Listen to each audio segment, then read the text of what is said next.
Welcome back everyone. Let's go ahead and take a look at none other than the iPhone 3GS and see how this phone holds up in 2022. Now this is probably one of the more interesting phones Apple has ever made, and this is technically the first iPhone I've ever owned. Now I didn't use it as my main device at that point, and it actually was pretty faulty, but I had a great time with it, and when it comes down to having an iPhone and owning an iPhone, this was technically the first one that I ever owned and used. So that's really awesome. I would not recommend buying this thing anymore, but if you want to go ahead and pick up some other iPhones I would recommend this year, links will be down in the description. You can get them from there and help support this channel at the same time. Now I don't think this video needs to be 45 minutes long or anything, but I do want to hit on basically some of my favorite things about this phone. This is technically my first iPhone I owned. Now this was coming off the heels of the iPhone 3G, and it did come out in 2009. Now, this was one of the, again, only times where Apple actually went ahead and dropped their phone during the summer. They eventually moved that up into that September, October, November timeframe,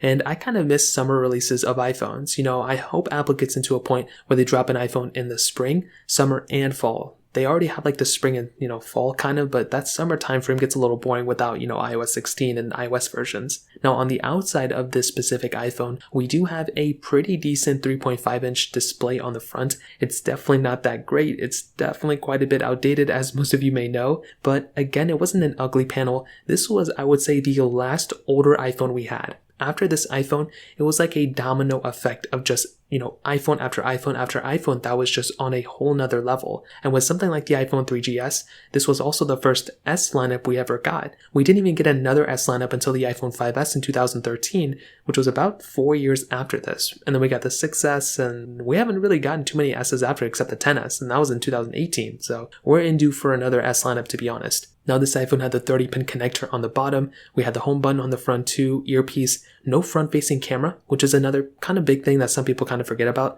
but this was the last iPhone to not have a front-facing camera, which is actually pretty crazy. On the back, we had this, reflective kind of texture. It wasn't exactly, I think it was like polycarbonate or something. It wasn't metal, it wasn't aluminum either, it was pretty much plastic, but it looked pretty cool. And when you think of an older iPhone, this is probably something you think of, which is actually very, very funny. Now this iPhone came out in a few different storage models as well. You could get that 8GB base model, but it did go up to 32GB. The specific model I had, I think it was 8GB. It definitely wasn't the top tier one, and I think I had this iPhone around 2011. I think sometime around then, that's when I actually used this iPhone and had it, and this is basically the story of that. So I owned this iPhone. It did not have a functional backlight, so the backlight of this iPhone was completely off. I don't know why it didn't work. It was very, very weird. So whenever I wanted to use it, I had to be under a light source, basically. So imagine something like a Game Boy Advance, where you have to be under light, there's no backlight. Same exact thing with this iPhone, which is so crazy. I don't even know how I used this iPhone for that long. Now, I was able to download applications, and I was able to, I think, jailbreak this thing as well. But I really only used this iPhone for one specific thing,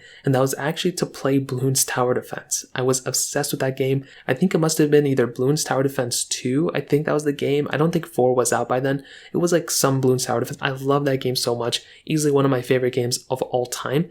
And I played that game like crazy on this specific, phone. It was like one of my favorite games to play. Now, as of right now, I don't use this thing anymore. I don't even know where it is. I don't think I resold it because I jailbroke it, and I actually ended up messing it up. So for some reason, when I jailbroke it, something must have happened. I was not able to actually utilize it anymore, which was very unfortunate. But that was a really cool thing at that time because there were jailbreaks for actual phones that were being sold. So that was a massive feature. Having a phone like that was still being sold or was relatively new, that you can jailbreak on really any version of software, was actually really cool. And that was one of my favorite things about it as well. Now, this specific phone also brought the ability of actually recording videos. I think the previous iPhones, at least the first one, you weren't actually able to record video, which is so insane. That's like one of the things that Apple talks about the most now. Unfortunately, that was not quite the case. This iPhone, we were able to go ahead and record the video and take photos. I don't know exactly the quality of them. They must have not been that great, but it is really cool that we were able to go ahead and actually, utilize that.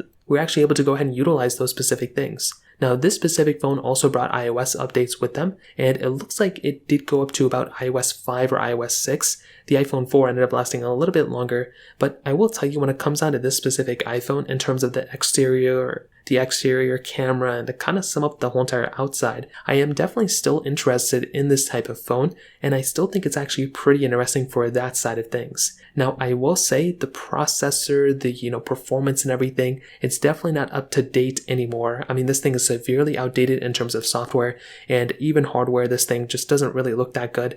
But I think in terms of a collector's item, it's actually pretty interesting. Now, if you're trying to go ahead and use this phone as an everyday device to pretty much go ahead and open up, applications and take phone calls and stuff like that, I think you guys already know this phone is not going to be that great in that area. It's going to kind of leave you stranded in a way. It's definitely not going to be that strong suited of a phone, but it's still very interesting, kind of looking at a phone like this and kind of thinking, wow, Apple made this iPhone in 2009, 13 years ago. If you're watching this in the future, it's probably even longer than that. And the fact that this iPhone can still turn on, the fact that it still takes a charge, and the fact that people like you are interested in even seeing things like about this iPhone shows that there's a huge community behind these types of devices. And when I think of something like that, I always get just so happy about it, because it just makes me so excited about the future of iPhones and how we're going to look back at an iPhone 13 maybe 20 years from now and think to us, man, I can't believe we thought this iPhone was the greatest, because in 2009, I'm sure people thought just like how I thought, this iPhone was unbelievable. And I spent money on a broken iPhone 3GS.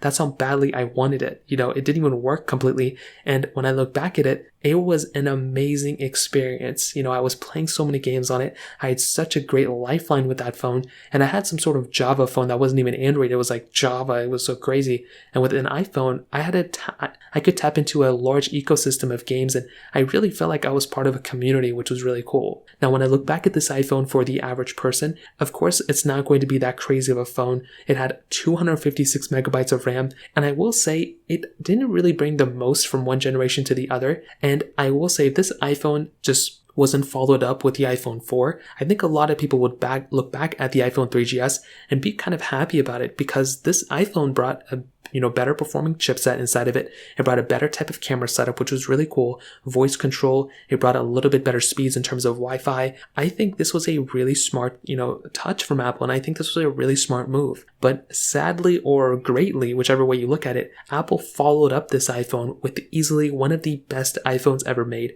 The iPhone 4 basically was pretty much the best iPhone Apple could have ever made. And when I look back at that iPhone, it is insane how great of a job Apple did. I look at that iPhone and I just get so happy. And I think, with the iPhone 3GS, it's definitely not worth buying anymore to use. But if you actually want to go ahead and utilize this iPhone as a collector's item, or if you find one for a decent value, I don't think these iPhones necessarily are going to go up in value just by you owning them. But if you get some in, pristine condition, or if you get them with all the accessories with it and the box, especially if you get one of these sealed, you can go ahead and get a completely different type of experience with these things. It's not even funny. And you will probably believe that you have something, and you are probably going to be able to get probably a lot more money after, probably 10 years from now. But I wouldn't recommend buying these iPhones. I mean, I think the iPhone 4 is a much more legendary iPhone than this thing. But I look back at this iPhone as my first glance into iPhones. If I never owned this thing, I don't think I'd ever be involved with iPhones. I mean, I probably would have never jailbroken an iPhone, but the fact that I could unlock so much more from my device with this, I was super happy about it. And I definitely am super happy about the 3GS and my experience with it. And I'd love to hear your opinion on it. Let me know in the comment section below. Hit the like button, that would mean so much, but definitely hit that subscribe button. More importantly than everything else, I love every single one of you guys. Hopefully I'll catch you guys in the next video. Peace out till then.